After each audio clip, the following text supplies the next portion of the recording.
What is up, everyone? Brandon Ferst, aka First Report, representing the First Off the Bench podcast network. Everyone comes off the bench. We are first. Welcome in to another edition of the Changeup presented by the First Off the Bench podcast network. With me, as always, we have Bryana Winner. You can find Bryana at bwinner12. Bryana, how you doing tonight? No. Yeah. You're not welcome in the winner's circle either this week, so no. Wow, look at that. Throwing the gauntlet down. Yes. Not only myself, but the entire Padre organization. If you work for the Padres, if you have a Padre, apparently you are to blame for Mike Trout getting hurt. And look, I don't want to see anyone get hurt. You had to figure it out now? I'm just, and that other, and like I said, you asked the Padres to figure it out last podcast. I said not against the Angels. We're not very good at listening. So we only listen to one thing at a time, unfortunately, and we picked that one. We will talk about that series, much to the chagrin of Bryana. It just hasn't been a good week, so... Yeah. So we might need to have the children check. The children get the earmuffs possibly ready. Bryana might be the one dropping something today, but I think I may not, but I doubt it. But we shall see. I've been very good about it. Yes, you have.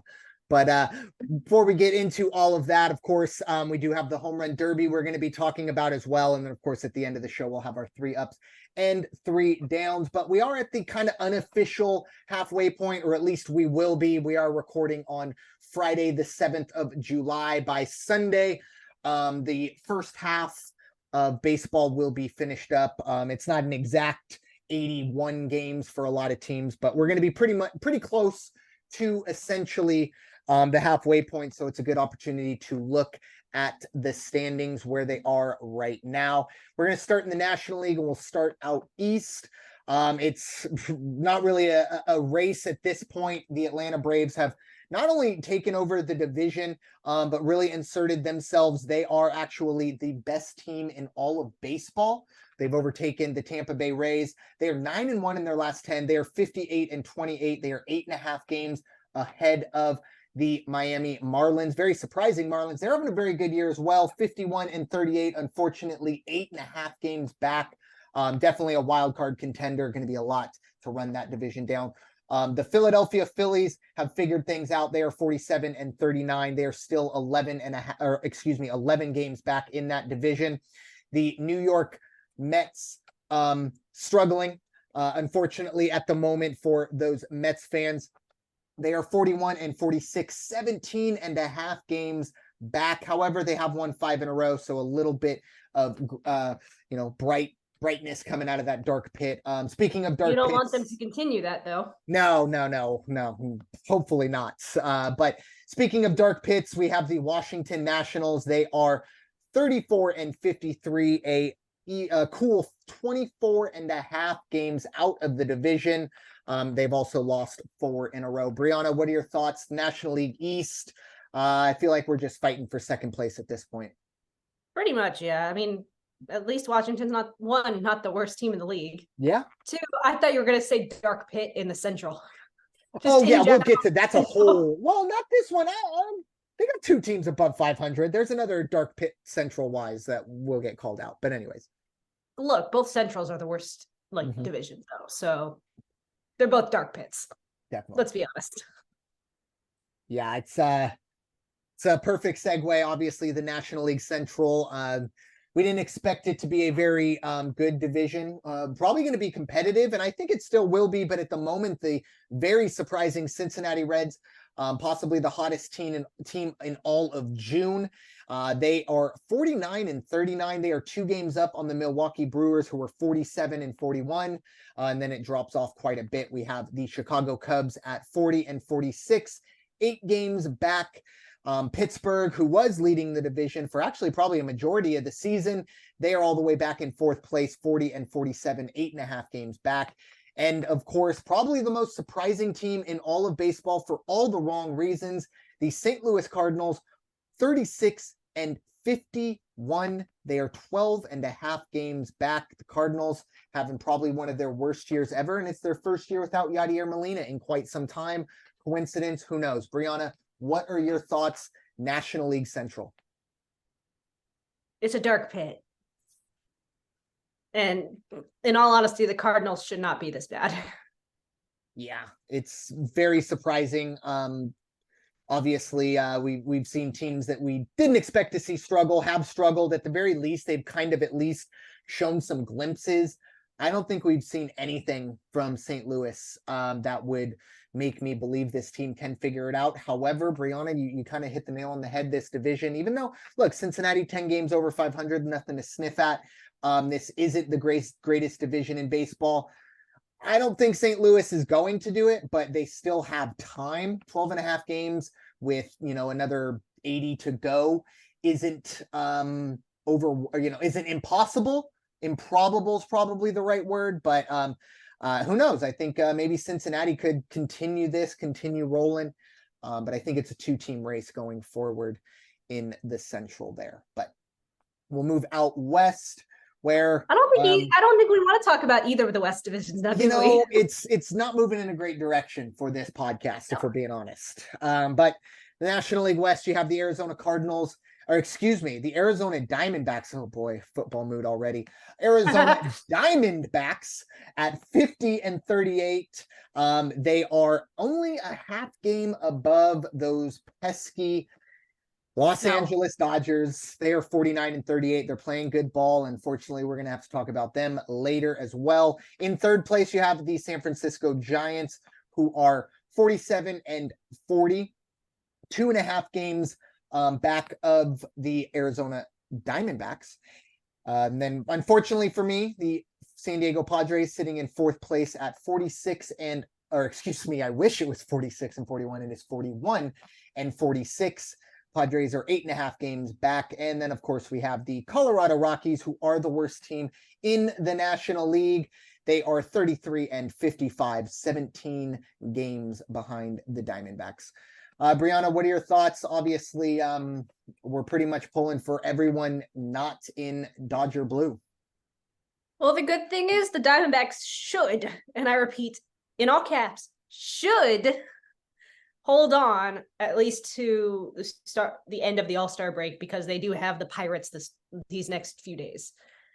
And unfortunately for me, the Dodgers have the Angels. So no matter what, both teams should win. But like I said, Diamondbacks should hold on. And I really hope that they can make up some ground a little bit and distance themselves away from the Dodgers. But unfortunately, I don't think it's going to happen. And I don't want it to. Yeah. I don't want the Dodgers catching up. We were talking earlier before we hit record, and I just kind of had to talk to Bryana and kind of say, hey, look, there are going to be some things, not so much in the National League, but in the American League that we just got to get. Hey, I said I'm not going to accept it, but I can acknowledge it. Yeah, acknowledgement. I'm not going to accept it. You've at least accepted that your team's not going to do it. Oh yeah, it's over. It's over on my side of things. But I don't have a little bit of hope. We shall see. For now, but, until the trade deadline, and we'll see. Yeah, that's going to be an interesting storyline, which I'll get to here in a bit. God, I hope the Angels do not have to go through a massive rebuild after this trade deadline. The American League side of things, it's the American League East. That's where we're going to start. The Tampa Bay Rays, who have been struggling a bit. They've lost 5 in a row, 4-6 in their last 10. They still do have a 4-game lead. They currently are 57-33, still nothing to sniff at. But you also have the Baltimore Orioles staying strong. They are 51-35, only 4 games behind the Rays. The streaking Yankees playing much better ball of late. They are 48-40. 8 games behind those Rays. The Toronto Blue Jays also 48-40, also 8 games back. And then, of course, Boston, unfortunately, in last place. They would be tied for first in the next division we're going to talk about. But in the East, they are in dead last, 11 games back at 45-43. Bryana, this division has gotten a lot closer since, we talked in May or June about the standings. What are your thoughts, American League East? I'm all for this Baltimore team. I am all for it. But hey, at least they're all above 500. Amen. Well, it's got to even itself out, right? Like the law of averages. If you got a bunch of bullies, well, you got a bunch of kids that get Central. bullied. And yeah, that's essentially Or the the A's. yeah. Oh well, yeah. We'll get to man. Oh boy, goodness gracious. Those Well, A's you are know what? bad. Once again, I do want to, if you're A's fan out there, you've been struggling. I know it's been tough. Hey, tip a hat to the Royals because at least they're kind of right there with you, even though nobody's talking about them. But anyways, the American League Central sits as following is in the following. Minnesota is 45 and 43.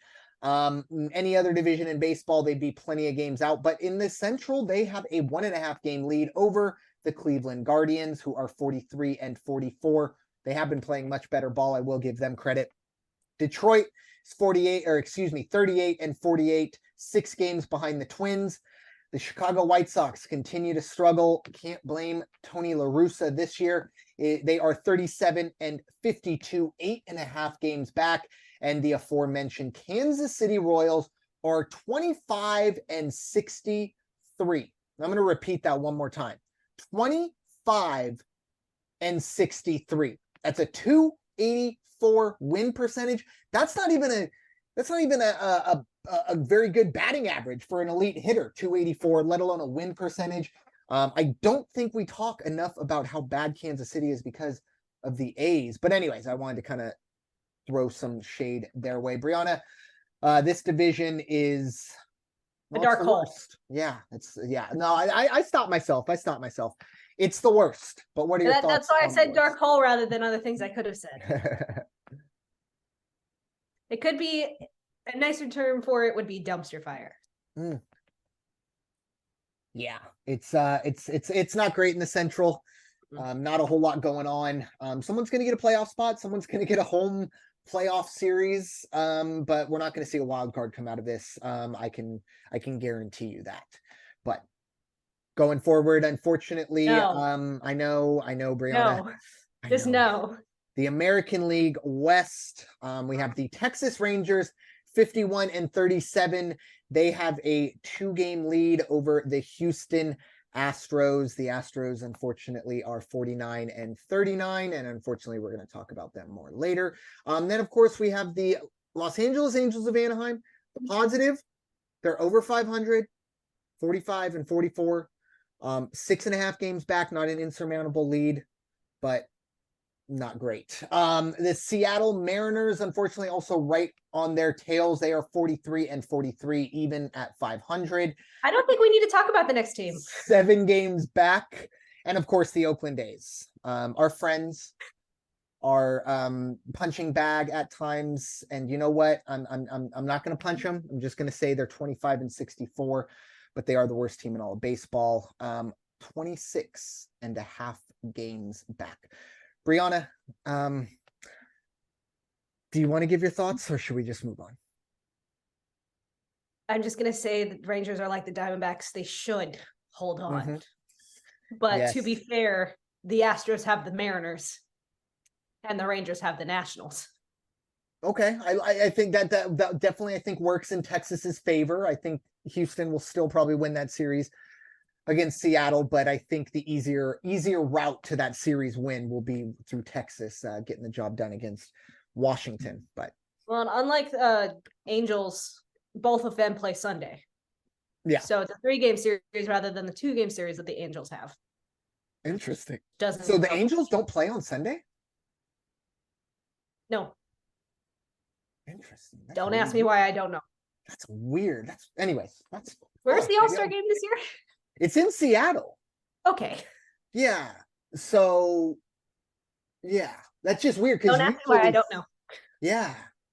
Anyways, moving on. Sorry, that was a little bit of a curveball, but I'll do a little digging into that because I don't know why, but I've always been fascinated with those little scheduling quirks. Like, why? Because just a little side story. Like last week, we were doing the podcast and the Padre game was on, and I couldn't figure out why is it going off at 2:05 our time, 5:05 their time. Taylor Swift concert in Cincinnati, right next door at the Bengals Stadium. To be fair, I said hopefully for your case that game ended before the podcast ended. All I know is I've watched that clip a couple times on the full video, and I might need it again this week. We're moving on. We're not talking about that Cincinnati series. me, I think the clip that you sent me, Oh, I my know. full reaction is not there when I'm like leaning forward. I'm just laughing so hard. Yeah, it Now was you're laughing at my pain. it was a good time looking back on it.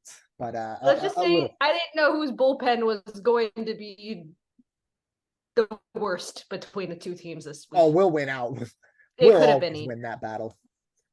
they're both bad, okay? Not as bad as us. But They're anyways, both bad. speaking of bad pitchers, Yes, moving come on on. to the home run derby. We have that coming up. Bryana, I don't know if you saw, there was a couple memes going around that Alek Manoah made the All-Star game. He was going to be the universal home run pitcher. I had a little bit of a chuckle at that. I don't know if you saw that, but I did not see that. yeah. So if I see it again, I'll shoot it your way. But yeah, I thought that was kind of, kind of a little bit of a low blow, but it is what it is. I thought it was funny. But we do have, of course, the home run derby is finally set, and the seeds and the brackets are ready to roll. 2023 home run derby. The number 1 seed is Luis Robert. He will face number 8, Adley Rushman from, of course, those pesky Baltimore Orioles. The 4 seed. He's my favorite player on that team. I'm just gonna admit it. He's my favorite player on that team. He's great. I I really enjoy watching him play. I agree. And I have him on my fantasy team. I love Adley. Perfect. There you go. Let's not forget what he did on opening day. Yeah, 5 for 5, breaking records. So the winner of that will move on to face the 4 seed Adolis Garcia versus the 5 seed Randy Arozarena. I think Randy Arozarena way too low seeded here, but I think it's just total home runs. The other side of the bracket, you have Pete Alonso facing the number 2 seed Pete Alonso facing the 7 seed Julio Rodriguez. That'll of course be a home run derby for Julio in Seattle, and the winner of that will face the 3 seed Mookie Betts and the 6 seed Vladimir Guerrero Jr. Personally, that's the matchup I'm most looking forward to, Mookie versus Vlad. But Bryana, any predictions? You want to go out on a limb and maybe pick who you think's going to get it done, or who you're rooting for? I'm rooting for Adley. I'm rooting for Adley. I think Pete Alonso might win it though, but I want Adley. Yeah, obviously, Pete has been back to back, I think, or I know he's won at least 2 home run derbies. I my money is on Pete Alonso as well. I think he's just got that perfect swing for home run derby. It'll be interesting to see Mookie Betts in this. I mean, he's got plenty of pop, don't get me wrong, but I think his swing maybe lines up for more of a lot of those kind of gappers into the sea of little kids out there, which doesn't get you anything in the home run derby. So that'll be interesting. But I think Pete Alonso, and then if I have to kind of go out on a bigger limb, maybe Vlad Jr. I'd like to see Vlad Jr. The one thing I will say about Vlad Jr. is the way the home run derby is now is I don't know if he'll gas out too quick. He's a bigger dude. Not gonna lie, obviously that's where he gets a lot of his power. But it's 2 minutes and it's just a constant barrage of swing. You of course get that one timeout. That would be my biggest concern with Vlad, but I think he is probably Pete Alonso's biggest competition going into this. But it's going to be interesting to see how Seattle and Safeco Field, or actually no, it's not Safeco Field anymore. I don't even know what it's called anymore, but it was originally called Safeco. But it's all these stadium names change every year, it seems like. But like Staples? Well, it's always going to be Staples to me. That new name is stupid. It's to me, it's they got their money. Center. They got their money. It is just like Pepsi Center will always be Pepsi Center to me, not Ballerina.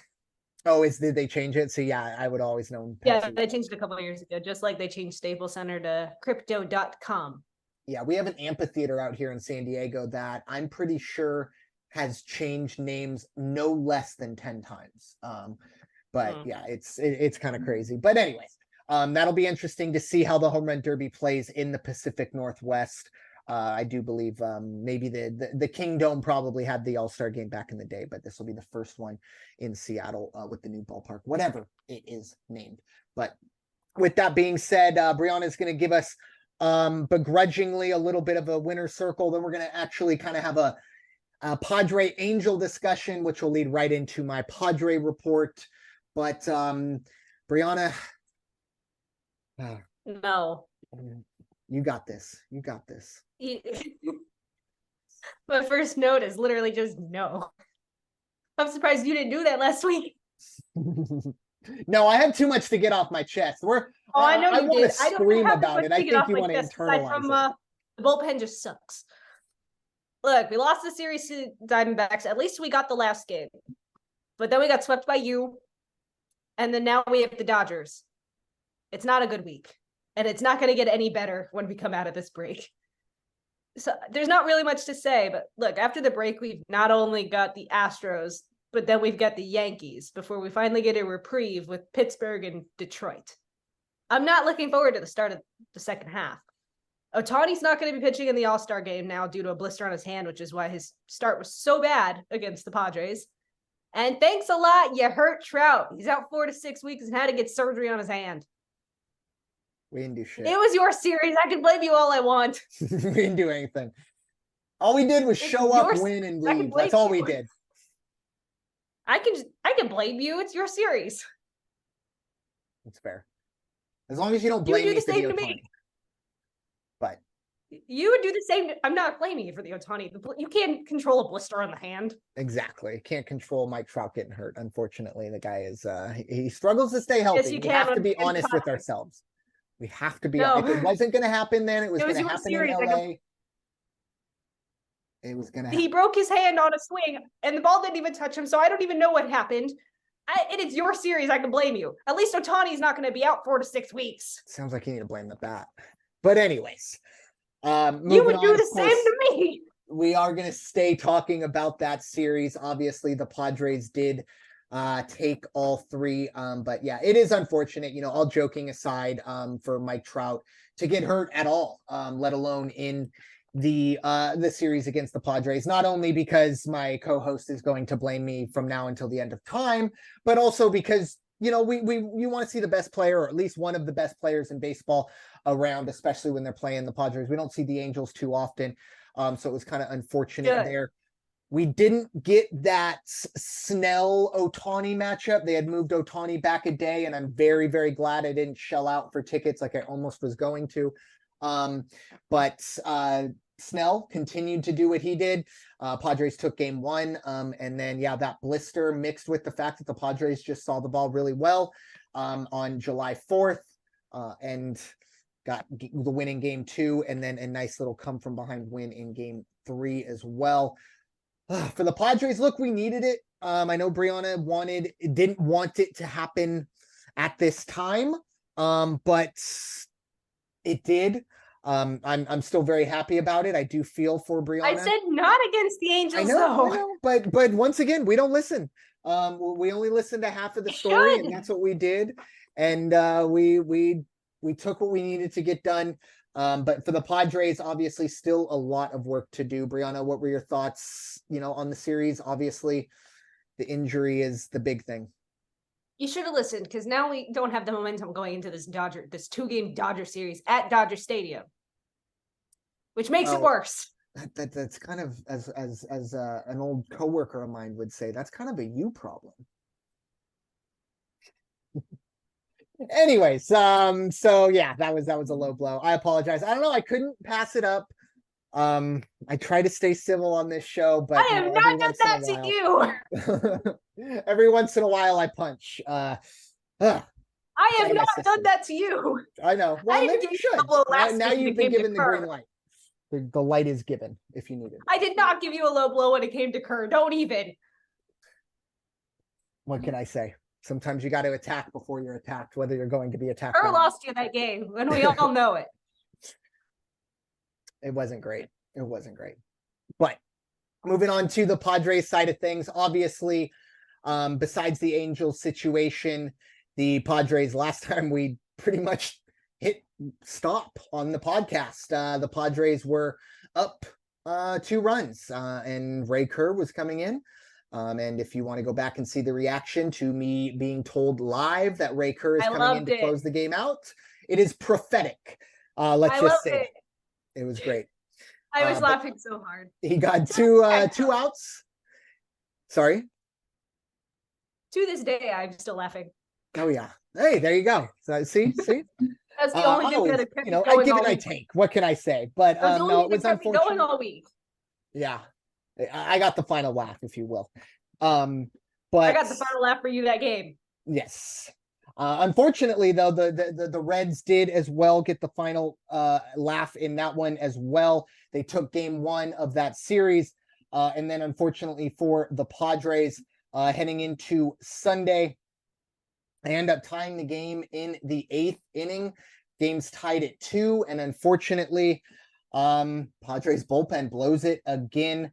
2-run home run in the bottom of the 8th. The Padres would lose 4-3 to Cincinnati. That was kind of, another series loss. It looked like it couldn't get any worse. And then, of course, that sweep of the Angels was very key, but still a lot of work to do for the Padres. Excuse me. Looking forward, they are facing the New York Mets here in San Diego. And then next week, they will face, after the All-Star break, when they come out of that, they'll head to Philadelphia to face the Phillies. An interesting 4-game series. We'll have a scheduled day-night doubleheader on Saturday. So Friday through Sunday, 4-game set. And then they'll stay out east and face the Blue Jays, finally finishing up that East Coast swing with the Tigers. So the Padres are going to play their final game of the first half on Sunday. That'll be July 9th. They won't be back playing in Petco until the 24th. That'll be a full 2 weeks. So a long time away from Petco after this 3-game set with the Mets. One bit of news that has kind of come down late. The prospect, Ethan Salas, he's only 17 years old, and he's already playing A-ball. He has a 3-game home run streak and 4 home runs total. For the Padres, it seems like it's been years since we had a catcher that actually hit.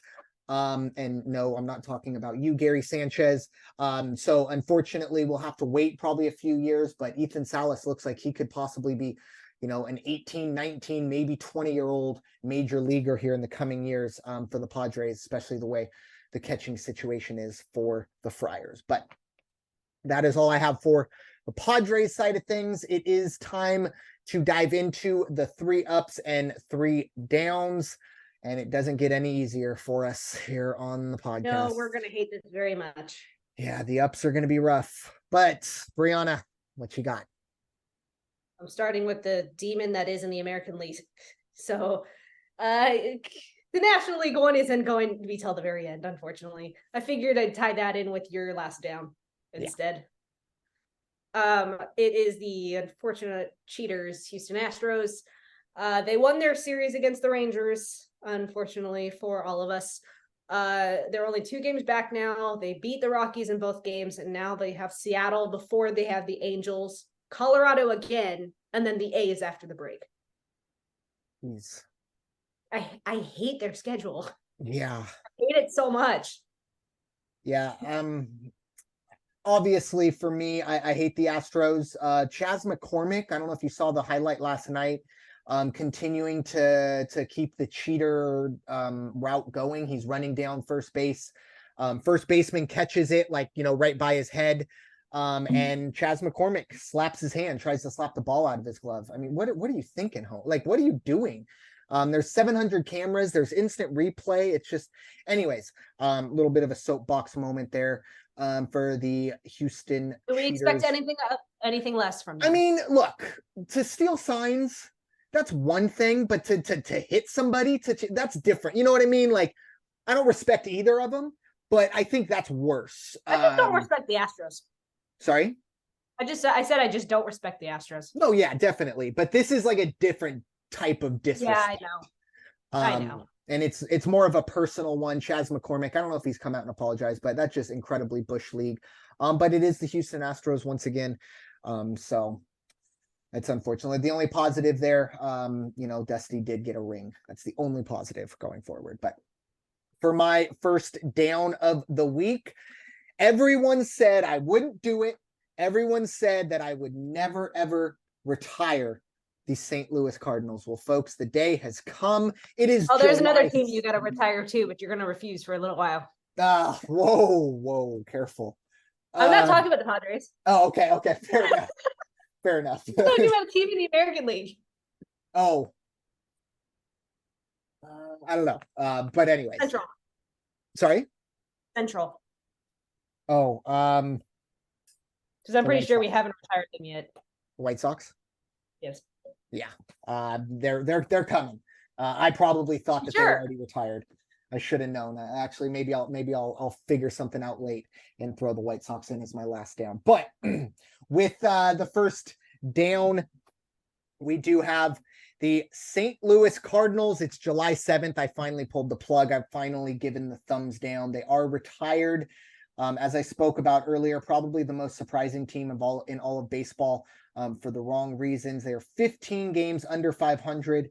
They are 4-6 in their last 10, and that's actually kind of an upswing from what they've been doing when we usually talk about the Cardinals in the downs. But Bryana, what are your thoughts? Cardinals officially retired. It's a hard pill to swallow with them being this bad. Yeah. Like we both thought that they were going to be leading this division, especially after last year. We weren't expecting them to start out the way they did. And still not figuring it out. And they've got Goldschmidt and Arenado and a bunch of others. And this team should be doing well, just like the Padres should be with all of their massive stars on that team that they pay so much money for. There's my dig. Okay, that's fair. And hopefully we add one more superstar this offseason. No. But anyways.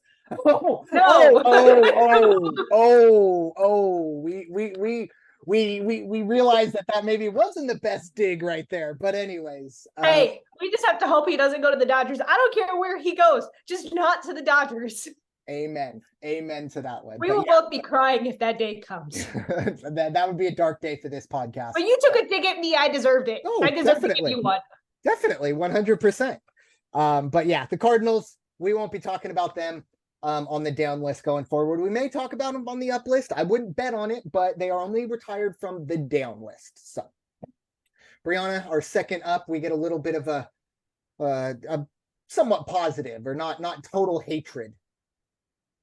No, because I love this team. It is the team who's currently beating the Yankees 2-0 in the 5th inning. It is the Chicago Cubs, and I am really happy they're winning because I didn't think they were going to take this. Again, I could have chosen Detroit, but I went with the Cubs as they did finally overtake Pittsburgh, who continues their downfall and probably at this rate will be retired by the end of the season. And look, this up may not last long, but I'm giving them their moment. They've got Boston and then they've got Washington to start off the second half. So I will gladly take that schedule over the Houston schedule. Yeah. It's going to be I had to give the Cubs their up for once. Yeah, and this is a good time. I mean, obviously they did overtake the Pirates. They still got some work to do, but they're in a division I think that they still can get things figured out. They just need to get that consistency. We see that the hitting will come together all at once and the pitching will come together all at once, but never, it seems like, together for the Cubbies. But third place, 8 games back, but hey, they're moving in the right direction at the very least into third place.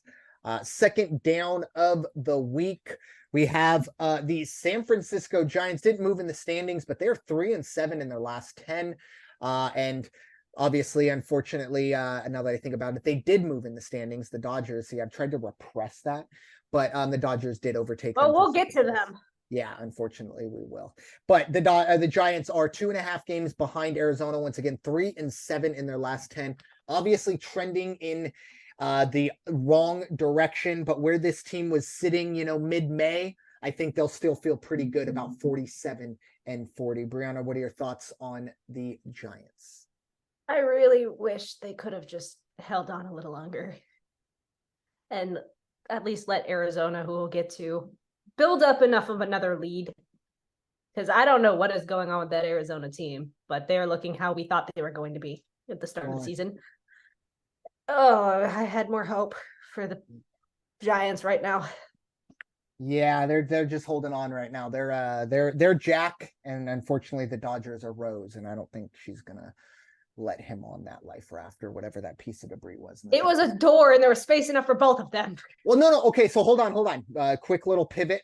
I don't think it was the space. I think it was the weight, right? Because if Jack gets on, they sink. So I think that's what it was. I think that's what we need to start thinking about. But anyways, that was total right turn that I was not ready for. But anyways, now I've lost track of everything. All right, our third and Giants. final down. Don't want to do Up. it.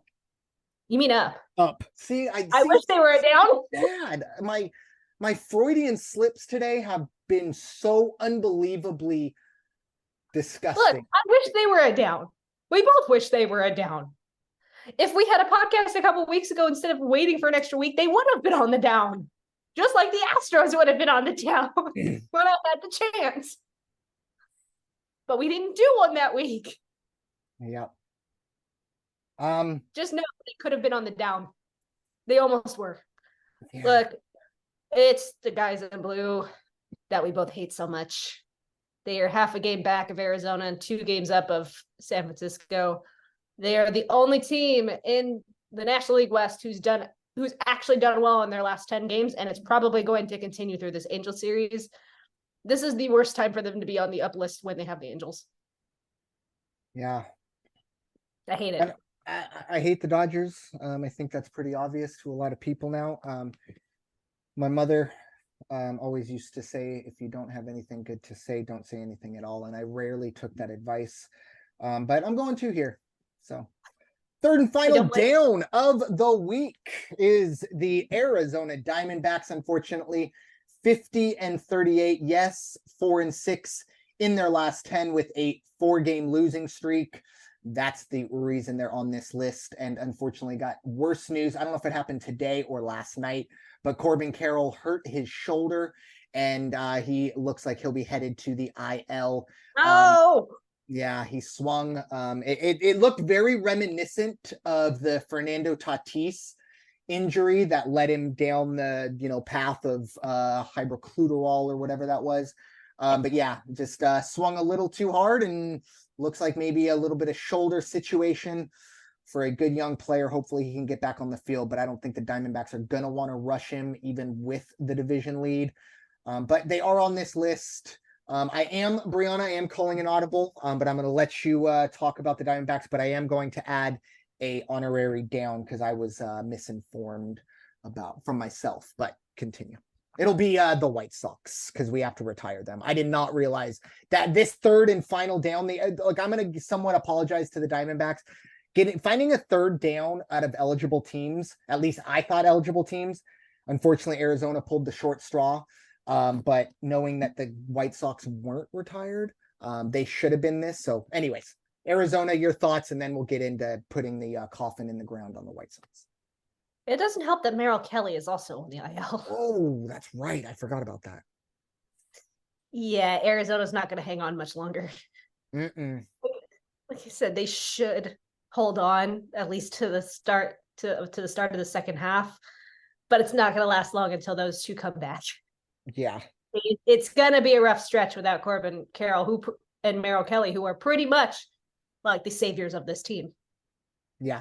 They're definitely a huge reason why Ohtani and Trout are to the Angels because Rendon is a waste of freaking money. Hey, at least we got him off the field for you. I appreciate that. Yeah. Like, I don't want anybody to get hurt, but at the same time, look, Rendon let a run in against you guys because of an error. Like, can we please trade him? No. Or let him retire. I'll take either. Well, he'll definitely need to retire because ain't nobody picking up that trade. Ain't no one's picking up that contract. They need to do something because he is not worth that much money. Yeah. Maybe at the start he would have been, but the injuries have killed him and it. Oh, yeah, he's another down. Can we put him? Yeah, let's do it. Anthony Rendon, yes. You're a down.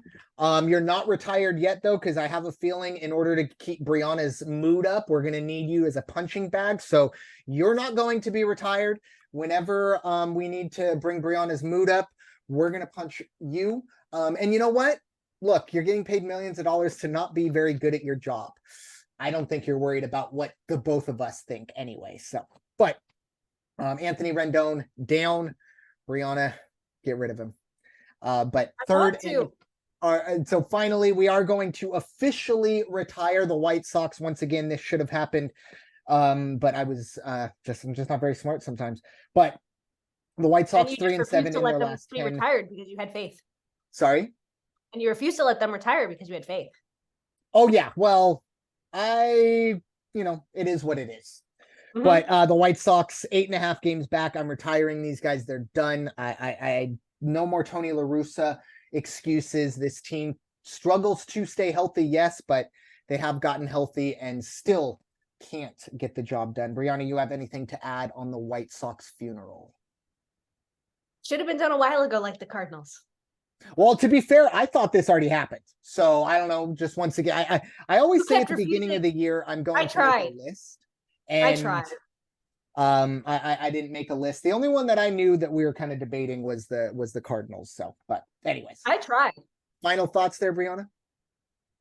We forgot to talk about Ellie De La Cruz and whole Oh, bats. the bats. The bat. Yeah, what is it? It was It was just a sensor. It was just a sensor. It was just a sensor to like track his what is it, trajectory? That's all I it think was it's a for. lot. Yeah, a bunch. It does a lot. That's all it was for. Mhm. And then he hit a home run. Yeah, and then after it got checked without the sensor.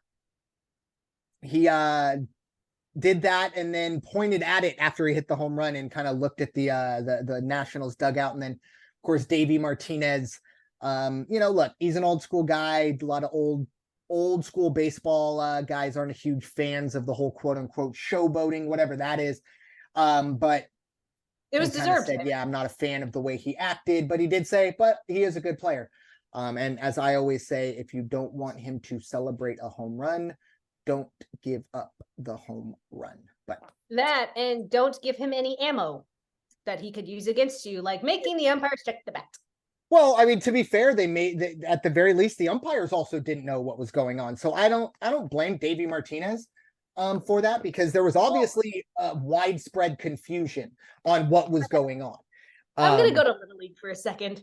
I'm gonna go to Little League for a second. So in the semifinal game here, they had changed fields because of the sun. But then in the middle of the first inning, after a home run, the other team decided, oh, we want to check the bat.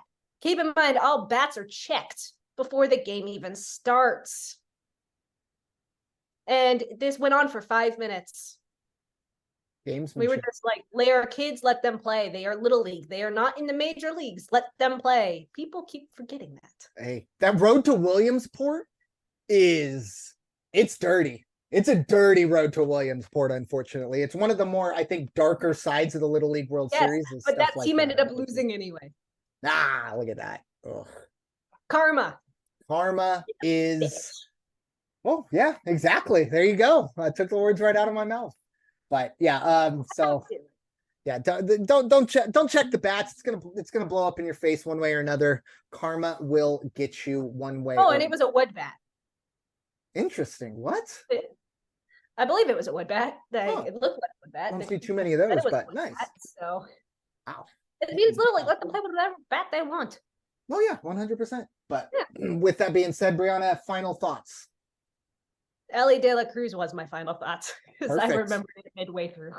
I'm just, for me, I'm just excited. Obviously, the All-Star game is coming through for the Padres. This is something actually I didn't mention in the report, and I forgot to. That's what happens when you leave your notes at work. But with that being said, there has been some talk about, the Padres possibly being sellers at the deadline.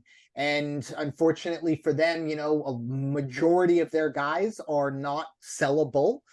Even Soto's under control next year. Obviously, Machado, Bogarts, and Darvish, Tatis, Musgrove. A lot of the meat of this team is all back next year. However, Blake Snell and Josh Hader are both names that have been somewhat talked about from what I've been reading, but it should be. Well, I mean, at the same time, I think the Padres. Sorry? For your sake, Kerr should be.